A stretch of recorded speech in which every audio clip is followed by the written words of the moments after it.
ನಮಸ್ಕಾರ ವೀಕ್ಷಕರೇ, ಇಂದು ನಾವು ಬಾಳೆಹಣ್ಣು ಹೂವಿನ ಬಿರಿಯಾನಿ ಹೇಗೆ ಮಾಡೋದನ್ನು ನೋಡೋಣ ಬನ್ನಿ. ಮೊದಲನೇದಾಗಿ ಬಾಳೆಹಣ್ಣು ಹೂವಿನಲ್ಲಿ ಚಿಕ್ಕ ಚಿಕ್ಕವಿರುತ್ತದೆ, ಅದನ್ನು ಸಪ್ರೇಟ್ ಮಾಡಿ ಪಕ್ಕಕ್ಕೆ ಇಟ್ಕೋಬೇಕಾಗುತ್ತೆ. ಈ ಚಿಕ್ಕ ಚಿಕ್ಕ ಹೂವಿನಲ್ಲಿ ಸ್ಟಿಗ್ಮಾ ಆ ಥರ ಸ್ಟ್ರಕ್ಚರ್ ಒಂದಿರುತ್ತದೆ, ಅದನ್ನು ಸೈಡ್ಗೆ ಇಟ್ಕೋಬೇಕಾಗುತ್ತೆ ತೆಗೆದು, ಯಾಕಂದರೆ ಅದು ಡೈಜೆಷನ್ ಆಗೋದಿಲ್ಲ. ಈಗ ನಿಮಗೆ ಕಾಣಿಸ್ತದೆ, ಈ ಪ್ಲೇಟಲ್ಲಿ ನಾನು ಸೈಡ್ಗೆ ಇಟ್ಟಿದ್ದೀನಿ. ಇದಾದಮೇಲೆ ನಾವು ಬಿರಿಯಾನಿ ಪೇಸ್ಟ್ ಮಾಡ್ಕೊಳ್ಳೋಣ ಬನ್ನಿ. ಅದಕ್ಕೆ ಬೇಕಾಗಿರೋದು ಒಂದು ಟೊಮ್ಯಾಟೊ, ಚಿಕ್ಕದ 5 ಈರುಳ್ಳಿ, ಅರ್ಧ ಇಂಚು ಶುಂಠಿ, ಒಂದು ಮೆಣಸಿನ್ಕಾಯಿ ಮತ್ತು ಚಿಕ್ಕದು ಒಂದು ಬೆಳ್ಳುಳ್ಳಿ. ಇದನ್ನು ಹಾಕಿ ಎಲ್ಲ ಮಿಕ್ಸಿಗೆ ಹಾಕಿ ಬಿರಿಯಾನಿ ಪೇಸ್ಟ್ ಮಾಡ್ಕೋಬೇಕಾಗುತ್ತೆ.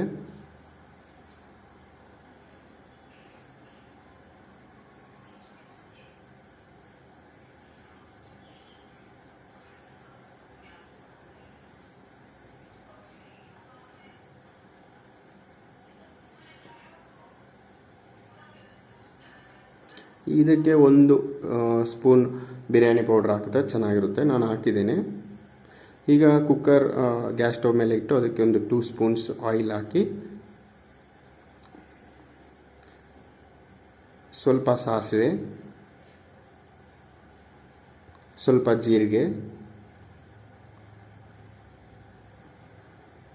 ಆಮೇಲೆ ಒಂದು 2-3 ಚಿಕ್ಕದು ಈರುಳ್ಳಿ ಹಾಕಿದ್ರೆ ಚೆನ್ನಾಗಿರುತ್ತೆ. ನಾನು ಹಾಕಿದ್ದೀನಿ.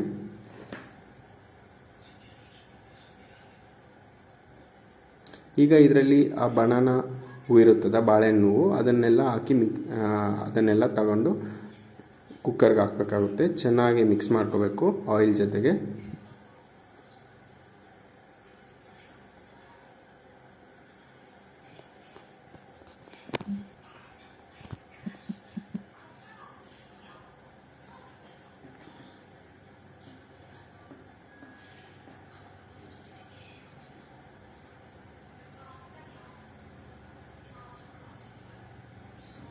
ಈಗ ಇದರಲ್ಲಿ ನಾವು ಬಿರಿಯಾನಿ ಪೇಸ್ಟ್ ಇರುತ್ತಲ್ಲ ಅದನ್ನು ಹಾಕಿ ಮತ್ತೆ ಚೆನ್ನಾಗಿ ಮಿಕ್ಸ್ ಮಾಡ್ಕೋಬೇಕು. ಒಂದು 5 ನಿಮಿಷ ಹಂಗೆ ಇರಬೇಕಾಗುತ್ತೆ ಗ್ಯಾಸ್ ಸ್ಟವ್ ಮೇಲೆ.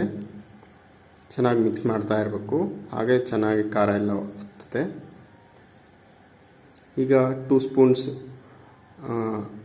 ಸಾಲ್ಟ್ ಹಾಕಿ, ಅಂದರೆ ನಾನು ಸಾಲ್ಟ್ ಕಮ್ಮಿ ತಿಂತೀನಿ, ನಿಮ್ಗೆ ಎಷ್ಟು ಬೇಕೋ ಅಷ್ಟು ಹಾಕ್ಕೋಬೋದು.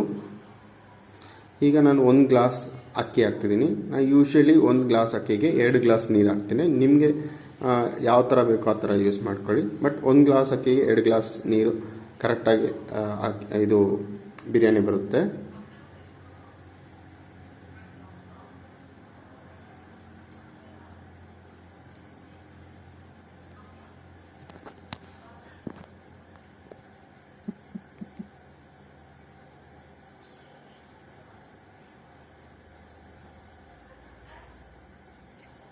ಚೆನ್ನಾಗಿ ಮಿಕ್ಸ್ ಮಾಡಿ, ಈಗ ಮುಚ್ಚಳ ಕ್ಲೋಸ್ ಮಾಡ್ತಿದ್ದೇನೆ.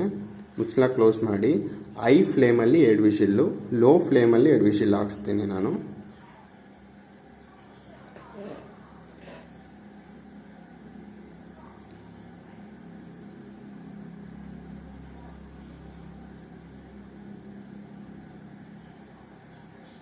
ಈಗ ಬನಾನಾ ಫ್ಲವರ್ ಬಿರಿಯಾನಿ ನೋಡೋಣ ಬನ್ನಿ. ನೋಡಿ ಎಷ್ಟು ಚೆನ್ನಾಗಿ ಬಂದಿದೆ ಬಾಳೆಹಣ್ಣಿನ ಹೂವಿನ ಬಿರಿಯಾನಿ. ಬಾಳೆಹಣ್ಣು ತುಂಬ ಹೆಲ್ತ್ಗೆ ಒಳ್ಳೆಯದು, ಕಾನ್ಸ್ಟಿಪೇಷನ್ ಇದಕ್ಕೆಲ್ಲ ತುಂಬ ಉಪಯೋಗ ಆಗುತ್ತೆ. ಮತ್ತು it's A rich source of vitamins and minerals. ನೋಡಿ ಎಷ್ಟು ಚೆನ್ನಾಗಿ ಬಂದಿದೆಯೋ. ಬೆಳಗ್ಗೆ ಟಿಫನ್ ಮಾಡ್ಕೋಬೇಕಾದ್ರೆ ಇದನ್ನು ತಿನ್ಬೋದು, ಚೆನ್ನಾಗಿರುತ್ತೆ.